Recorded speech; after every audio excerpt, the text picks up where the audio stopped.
Sorry, go ahead. The third super friend, that joined. How do we react? We kind of transition quickly, but how do we react to Breech's reaction tonight? Like, did you expect something? That's tough, because even when like he said, when the Rams score, there's this belief that at least you push it to overtime with Joe Burrow and Evan McPherson's leg. That is if we drew it up, that's about as tough as you can get for John Breech. I felt like, and I mean, I'm like, I sort of feel, I'm trying to think how it's like a little bit of a Pyrrhic victory. Like, I'm very excited for the Rams, but I didn't have the game necessarily right. I think I'm closer in my prediction, my projection. If Odell Beckham plays the entire game, I think that I really do think that made a huge difference. Credit to the Bengals for making adjustments, of course. And you won the draft too. Way to go! Congratulations. Oh yeah, that's right. Oh yeah, cool. Good. That is exciting. And I had a bunch of Rams money line parlays and all that. But I mean, Rams covering would have been would have made my day very, very, very nice. Scotty Scheffler won. That was pretty cool. I predicted that on HQ, by the way, with Danny. But I thought that coming out of half, the Bengals scored that immediate touchdown with T. Higgins. Stafford, the very next play, first play of the drive, the pick off Skoranic's hands. The Bengals, I think, then got a field goal, right, to make it 20-13. The Rams get a field goal with about 6 minutes left in the third quarter, and then went punt before that final 15-play, 72-yard, touchdown, game-winning drive. During the course of those three punt situations where they went 3 and out on all three plays and had a total of 6 yards on 3 drives, they were down 20-16 the entire time, and it felt like they were down 14 points.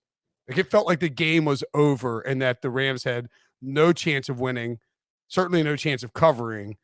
So I would think that if you're that's why. And by the way, the Bengals about the same time went punt. So the defense has stepped up, the offense has sort of turtled. It's what we've seen from McVay and Taylor before. I was shocked, frankly, at how, as Nathan Graber-McCray points out in the chat, Breech was like way too fine with that. Maybe it was just he didn't sound fine when he talked about it. He was pretty fired up. No, but he was like, I would be kind of crushed. But he's seen this movie a million. He is living Groundhog Day, and I thought Super Bowl. I thought he was as fired up as we've seen him ever, perhaps at the top. Let me ask you this: do you think there's a chance that in the back of his mind, while he's building all of these, like, and he really was the whole week on the shows, was building these and it's fine. That's how you decide how you think the game's going to play out, and you build your props that way.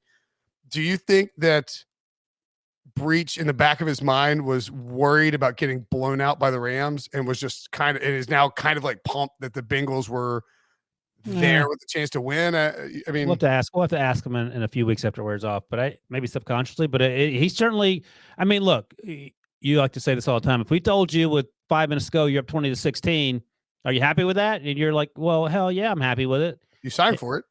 Yeah. So didn't any NFL player, NFL fan, any NFL coach sign for you're up 20-16 with 5 minutes left in the Super Bowl?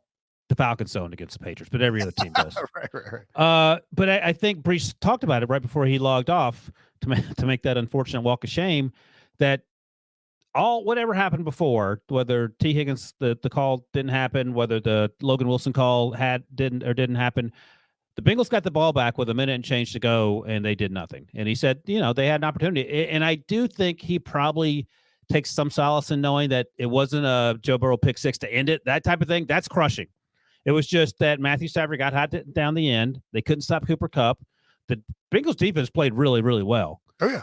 And then Joe Burrow, they couldn't block and he couldn't walk. And I think that's sort of how you rationalize it if you're John Breech, although clearly he wasn't happy and understandably so. But, it sucks for sure. C-Rad's in the chat. Toss C-Rad's comment up because I think, A, it's accurate, and B, C-Rad is probably angry because he didn't win the draft after he thought. Although I guess he's sad now because C-Rad, it feels better to be angry than sad. He'll be sad later. By the way, if you're in the chat, if you're hanging out with us talking Super Bowl, smash that like button on the thing and hit alerts. We do actually do a lot more emergency podcast in the off season, I feel like. Yeah. Go ahead, Debo. What were you going to say? I think the only two worst ways to lose that game if you're up and you're the Bengals, for this is from Breech's perspective, if it's a Burrow pick six, like you said, or if Evan McPherson is lining up for the kick and it goes wide left, wide right. That's the only way that it gets really worse than that. Is or a blown, you're up 30 to 3 or 30 to 10. Right. But there was never that point. Yeah, I mean, I think I would rather. What do you guys think? How would you rather lose? Because I think Breech had said he'd rather get blown. Did you just say this? You probably just said this. No, he was saying worse way to lose. Said he'd rather just get blown out than have his heart ripped out. Right? Yeah, I mean, he would probably say that, but you don't want to spend all that money spent on a ticket to see 50-0.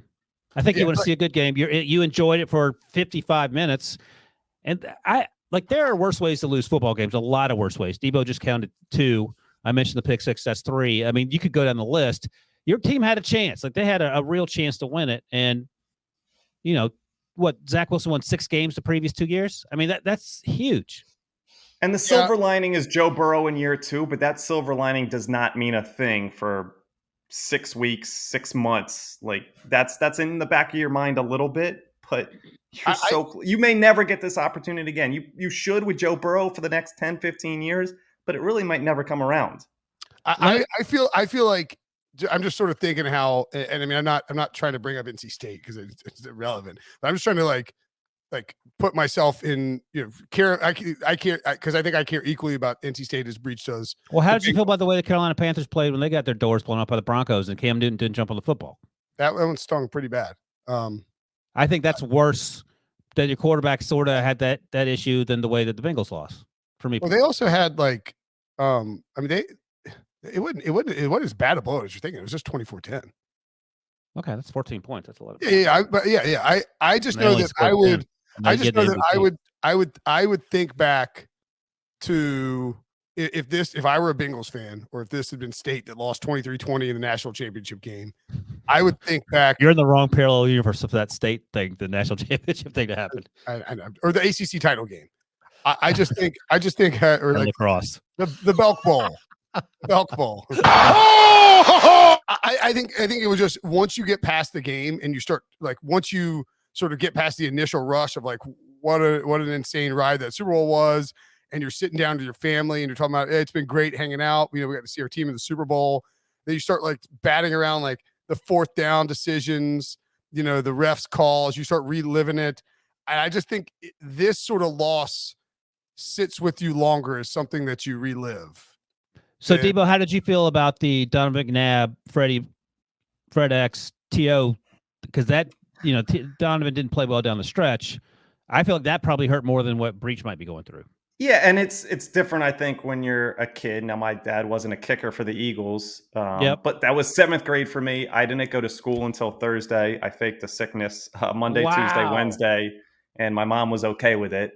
So that definitely stung for a while as a 7th grader. But, I'm thinking if the Eagles are in a future Super Bowl, I'm sure you guys, would want maybe my perspective after the game, after a loss. God forbid, if I'm still working on this freaking podcast with Brinson in a few years when the Eagles make the Super Bowl, I'm not coming on to talk about a loss like that. Which movie did you, or which time did you watch? That Denzel? Was 2008. I watched American Gangster because the Eagles lost to the Cardinals in the NFC Championship. Oh, right. That's right. And I was. Oh, that's right. You missed the Steelers Super Bowl. That's right. Okay, I did not see if I had to guess, Devo. Yeah. I would say I would guess that that your star is rising too fast for you to stick on this podcast for that long. Oh no, he's going to have some sort of off-field incident. He gets stuck in this podcast for the next 10 years. That's true. That's true. I would say you guys know me, I think, fairly well, that I'm a very calm, collected person. If I have to do a podcast, if I happen to be on the podcast like Breech just was, and there was the winning team walking by me, and I'm punching someone in the face. I love it. Yeah, that was weird. Breech is like, look at all the crazy fans. It's like, dude, they're yelling at you because you're a Bengals fan who's standing. Breech did tell us during the week that he's incredibly optimistic, and we talked about that on the Pick Six HQ show and how he was having positive thoughts and all that. And he said of all his brothers and sisters, they're all more positive than he is. So I suppose all that positivity rubbed off on him, and he was able to sort of do the things that none of us would be able to do in the face of that kind of loss. You know what I thought of? Oh, sorry. I thought of the fact that. Oh, sorry. I'm going to continue. No, go ahead. Yeah, I'm going to continue my point. I mean, I don't know if this. Maybe this isn't.